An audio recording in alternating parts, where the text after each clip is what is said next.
सबसे पहले मैं परिचय करवाना चाहता हूँ। मेरे साथ हैं शंकर सिंह ठाकर जी। ये परिवहन निगम से सेवानिवृत्त हुए हैं और पूर्व में परिवहन मजदूर संघ के प्रदेशाध्यक्ष थे। साथ में रणजीत सिंह चौहान जी, जो भारतीय मजदूर संघ में भी काम कर रहे हैं और परिवहन में भी पूर्व उपाध्यक्ष थे। आज सबसे पहले तो मैं सभी पत्रकार बंधुओं का आभार प्रकट करता हूँ कि बहुत लंबे अंतराल के बाद जो है हम आपसे रूबरू हुए हैं। और चंबा का इतिहास रहा है कि मीडिया ने जब भी शोषित, पीड़ित और पिछड़े हुए जितने भी कर्मचारी हैं, जिनका मजदूर हैं, जिनकी आवाज़ जो है वो सरकार तक नहीं पहुंचती, मीडिया का इसमें अहम रोल रहता है। और आज शंकर सिंह ठाकर जी जो हैं यहाँ जो है वो पूरा परिवहन में जो चला हुआ है एक बहुत बड़ा घोटाला जो चला हुआ है कई वर्षों से, उसके बारे में जो है डिटेल में बताएंगे। मैं पुनः सभी मीडिया बंधुओं का जो है वो आभार प्रकट करता हूँ। आगे का पूरा ब्यौरा जो है शंकर सिंह ठाकर जी को रखेंगे। बड़े लंबे अंतराल के बाद चंबा के इसी इरावती होटल में आप सबसे मिलना जो हो रहा है इन परिस्थितियों में कि एचआरटीसी किस हालत में काम कर रही है, कर्मचारी किस हालत में काम कर रहे हैं और एचआरटीसी की अफसरशाही प्रदेश की जनता के हित में और इस एचआरटीसी को चलाने के लिए क्या कर रही है, ये सारी परतें मैं इस मामले में खोलूँगा। और सबसे पहले आप सभी पत्रकार बंधुओं को मैं हाथ जोड़कर आपका स्वागत भी करता हूँ, अभिनंदन भी करता हूँ, आपको सादर प्रणाम भी करता हूँ।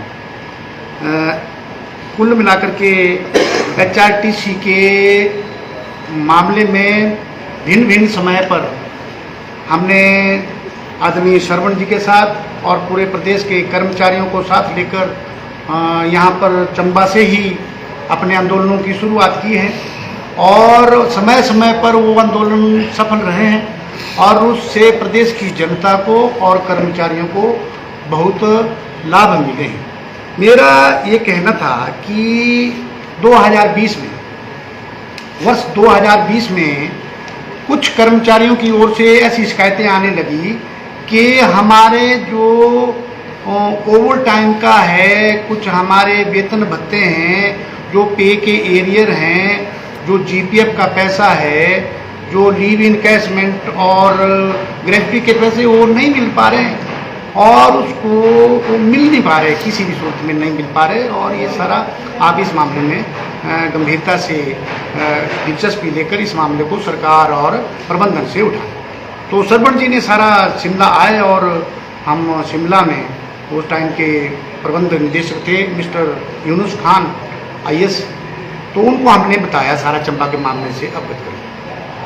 तो तत्कालीन जो प्रबंध निदेशक थे उनका ये कहना था कि इस एचआरटीसी में हमने अलग से एक ऑडिट एंड इंस्पेक्शन सेल बनाया है जो ये सारे प्रदेश में इस ऑडिट और इंस्पेक्शन करके सारा ऑडिट करता है और सारा कहीं गड़बड़ी को रोकता है और जहाँ पर कोई गड़बड़ी होती है उसको पकड़ करके हमारे ध्यान में लाता है, हम एक्शन देते हैं। लेकिन ऐसा उन्होंने माना नहीं कि चंबा में ऐसा हो रहा है, हम इस चीज़ को मान लेंगे। उसके बाद में तत्कालीन मुख्यमंत्री जयराम जी से मिला सचिवालय में, तो उन्होंने भी इसको गंभीरता से नहीं लिया। मैंने मई 2020 में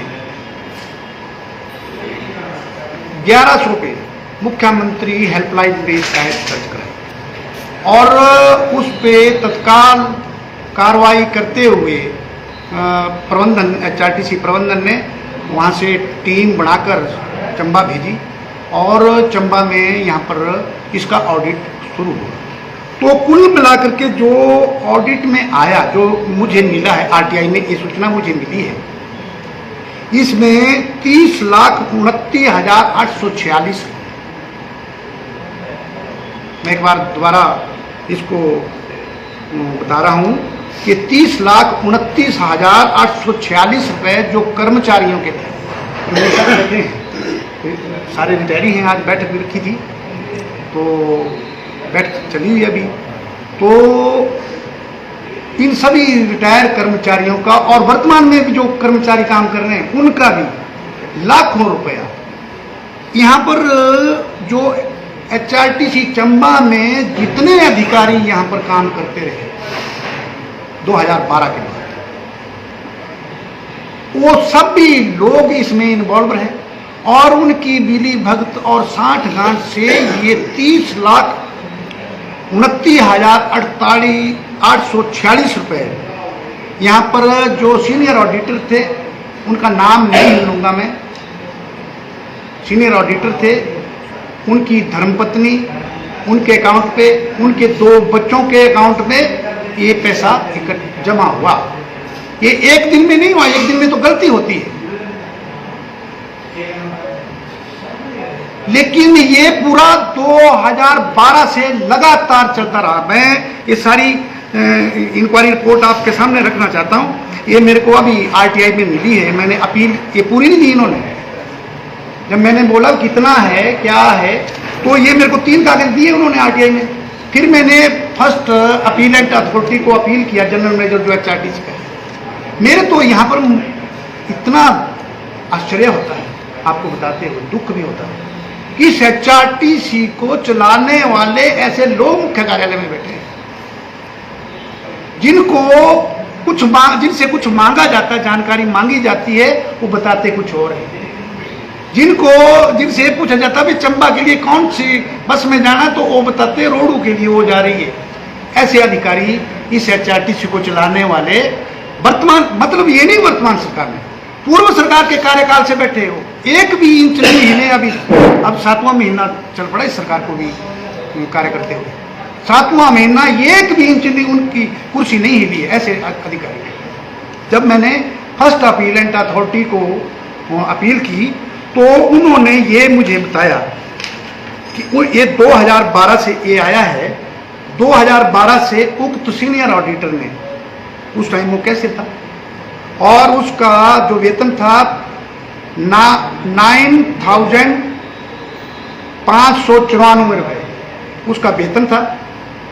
और उसने अपने सैलरी अकाउंट में सितंबर 2012 का 7,500 रुपया अपने अकाउंट में एक्स्ट्रा डाला। वो किसका डाला इसकी जानकारी नहीं मिली है। आरटीआई और अपीलेंट अथॉरिटी को अपील करने के बाद भी इसकी जानकारी नहीं मिली है। 7,500 तब डाला ये सितंबर में, फिर नवंबर में फिर 6,000 तब डाला, और उसके बाद मंथ ऑफ दिसंबर में 12,700 तब अपनी सैलरी से एक्स्ट्रा डाला। मतलब लगातार वो चलता रहा। मेरा ये कहना है ये सारा चलता रहा। और आपको वो सुनते हुए हैरानी हो, यहाँ पर एक केर सिंह कंडक्टर थे, वो 12 में रिटायर हुआ, उसका 12 में रिटायर हुआ और 13 में वो एक्सपायर हो गया। और उसका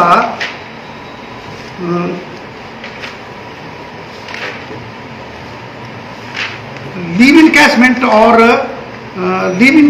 और ग्रेजुटी है, जो रिटायरमेंट के बाद जो लाभ मिलते हैं, आर्थिक लाभ मिलते हैं हमें, तो उसका 4,27,680 रुपया उसका ग्रेजुटी आई उसकी, वो टोटल की टोटल इन्होंने अपने अकाउंट में डाल दी केर सिंह की। और उसके बाद 1 साल के बाद लीव इनकैशमेंट आया 2,63,580 रुपये उस आदमी की, वो भी अपने अकाउंट में डाला। इसी तरह से लोगों का GPF है, वो अपने अकाउंट में डाला।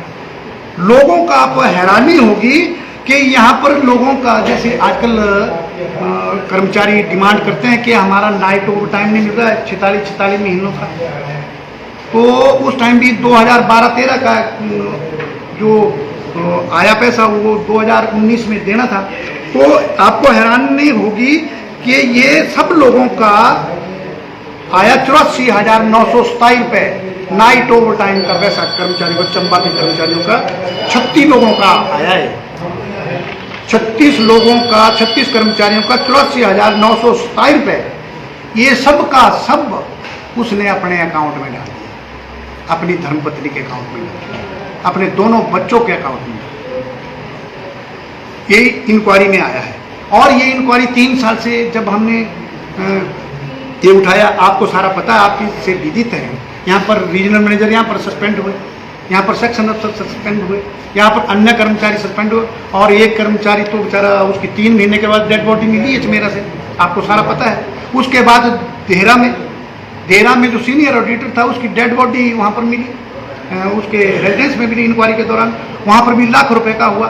उसके बाद पालमपुर के बाद वहाँ पर भी कुछ कर्मचारियों को सस्पेंड किया और अधिकारियों को प्रमोट किया वहाँ पर पूर्व सरकार के कार्यकाल में भी।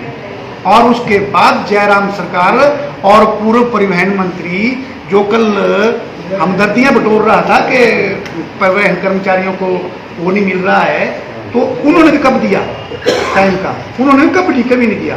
जब हमने कान खींचे पीछे लाठी बरसाई तब जाके उन्होंने भी दिया है। ये सारे मामले 3 साल हो गए और इस HRTC की मैनेजमेंट ने और प्रदेश सरकार ने इसके ऊपर FIR भी दर्ज कराई, और यहाँ की चंबा की पुलिस। अब मैं पॉइंट पे आ रहा हूं, चंबा की पुलिस क्या की, सरपंच जी के दर्जनों शिकायतें दी SP चंबा को, आज तक FIR नहीं हुई। आज जब हम बात करते हैं, मेरी SP यहाँ पर मिस्टर अभिषेक यादव हैं, मेरे चंबा में सरपंच जी के, इनकी एप्लीकेशन तक नहीं ली उन्होंने। और फिर इन्होंने मेरे को बताया भी ऐसे, सर मेरे को बोला आप ऐसा करो वैसा करो, 3 साल से क्यों नहीं, मतलब उल्टे पुलिस वाले उल्टे क्वेश्चन करते हैं हमारे से, आज तक क्यों नहीं हुई। अरे क्यों नहीं हुई तो तुम्हारा काम क्या है। हम बोलते फलाने आदमी ने चोरी की है, आप चोर को कहाँ पकड़ेंगे, हम नाम लेके बता रहे इन लोगों। और इसमें 8.5 अफसर, एक आदमी को सीनियर ऑडिटर को टर्मिनेट किया, उस आदमी को टर्मिनेट करने के बाद तुम अपना पल्ला झाड़ रहे हो, आपकी जिम्मेवारी खत्म हो गई। आज तक ये 39 लाख रुपए, अभी इसमें बोला बढ़ भी सकता है जब इंक्वायरी ढंग से होगी। ये तो चलती फिरती इंक्वायरी हुई है HRTC की ना, जैसे अफसर है वैसे, क्योंकि वो तो ऑडिट 8 सालों में भी करते रहे, हर साल ऑडिट होता है HRTC का। चंबा में आते हैं, यहाँ पर धामें पड़ती है, शायद इस इरावती में नहीं होगी, कहीं इधर उधर पड़ती होंगी, धामें पड़ती है हर साल, तब भी ऑडिट हुआ, उनके ध्यान में नहीं आया। मतलब हम सीटी मारने वाले लोग, सरवण जी, प्रीतम जी, अपने शंकर सिंह उनके साथ, हम बस उन्हें सीटी मारने वाले लोग, उनको पता लग गया लाख रुपए का घोटाला हो गया चंबा में। लेकिन जो इस काम के लिए नियुक्त किए गए थे उनको 8 साल तक पता नहीं लगा। और फिर उसके बाद सरकार और प्रशासन सोया हुआ है, पुलिस सोई हुई चंबा की। उल्टे जब हम FIR दर्ज कराने के लिए बोलते हैं तो उल्टे क्वेश्चन करते भी, आज तक क्यों नहीं हुई, क्यों नहीं हुई। तो ये आप जाने ना क्यों नहीं हुई, अगर नहीं हुई तो अब करो ना। काय के लिए, पुलिस लोगों की सुरक्षा के लिए है।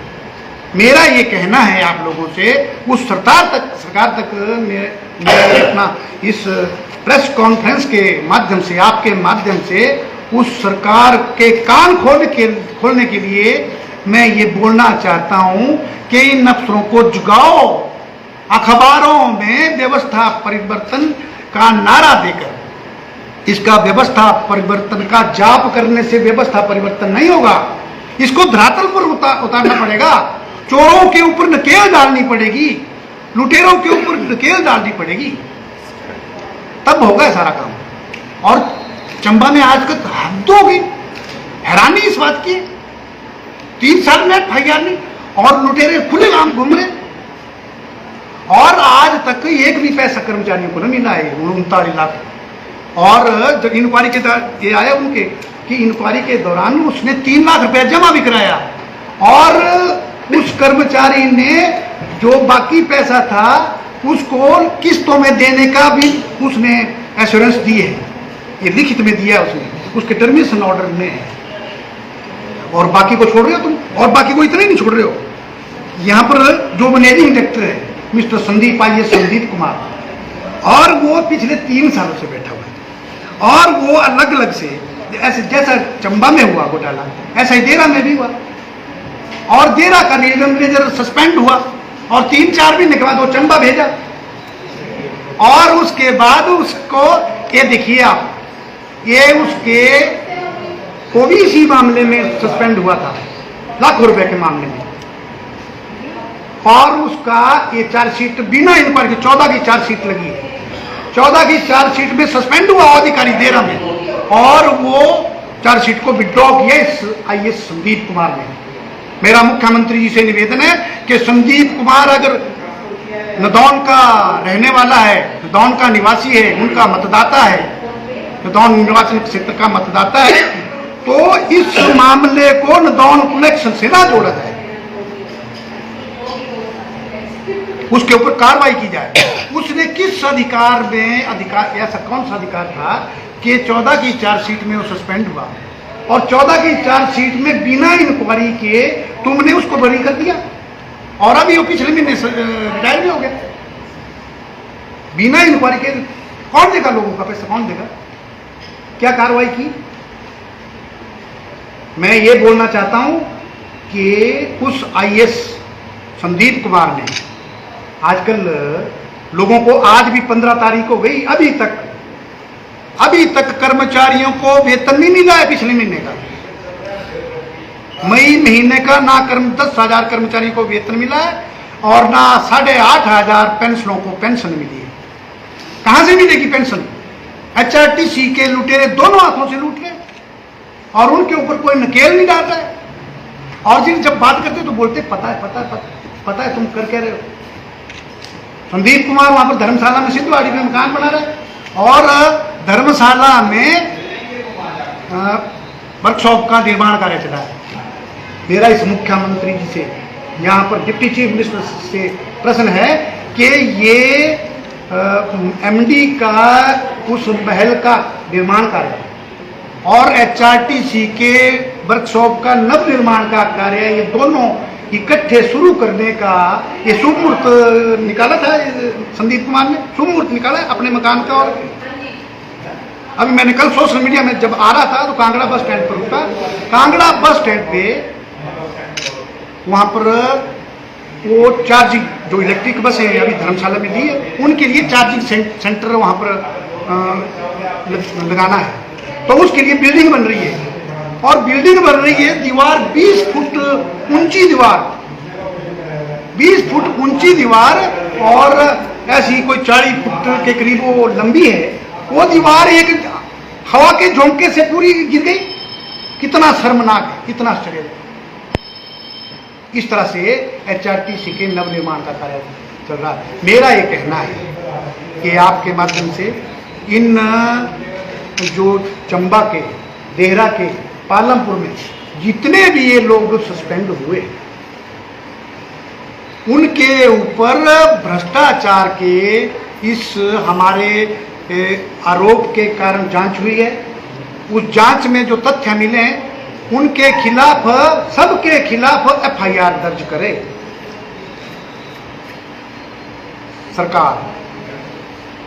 अगर सरकार इसको नहीं करेगी, 3 साल के बाद भी नहीं करेगी, तो आज से पूरे 1 महीने का नोटिस हम इस सरकार को दे रहे हैं।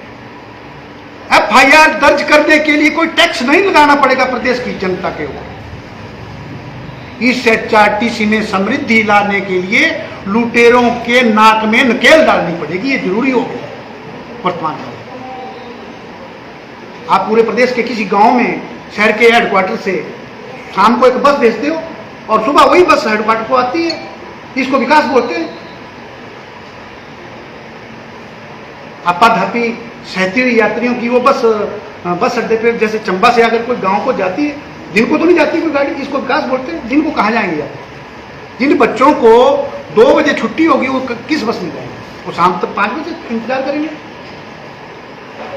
एचआरटीसी की समृद्धि ही और परिवहन कर्मचारियों के चेहरों की मुस्कान ही प्रदेश के विकास की प्रमाण है, विकास का प्रमाण है। ये मैं आपको बता रहा हूं।